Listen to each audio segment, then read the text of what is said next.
రాజన్న సిరిసిల్ల జిల్లా గంభీర్రావుపేటలో రోడ్డు ప్రమాదం జరిగింది. బస్ ఎక్కేందుకు రోడ్డు పక్కన నిలబడిన ప్రయాణికుల్ని వేగంగా వస్తున్న స్కార్పియో వెహికల్ ఢీకొట్టింది. ఈ ప్రమాదంలో ఒక మహిళ స్పాట్లోనే చనిపోగా మరో ఇద్దరికి తీవ్ర గాయాలయ్యాయి. మనం చూస్తున్నాము దానికి సంబంధించిన ఫుటేజ్. ఒక స్కార్పియో వస్తోంది. వస్తూ అక్కడ బస్సు కోసం అప్పటిదాకా వేచి ఉన్నారు ఇద్దరు మహిళలు. పాపం ఒక చిన్న పిల్లాన్ని పట్టుకొని ఒక ఆమె ఉంది.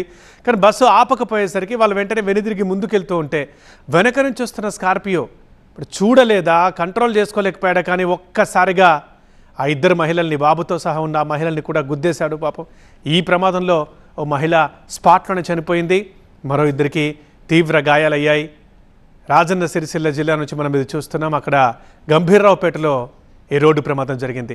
రోడ్డు పక్కన వాళ్ళు నిలబడి ఉన్నారు బస్సు కోసం. ఆ బస్సుని ఆపే ప్రయత్నం చేశారు, బట్ బస్సు ఆగకుండా వెళ్ళిపోయింది.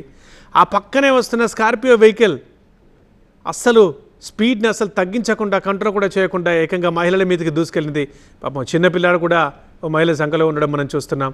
ఆ ఇద్దరు మహిళల్లో ఒక మహిళ స్పాట్లోనే చనిపోయింది. మిగతా ఇద్దరు గాయాలతో చికిత్స పొందుతున్నారు. వెంటనే పోలీసులు ఆ వెహికల్ నడిపిన వారిని అదుపులోకి తీసుకున్నారు.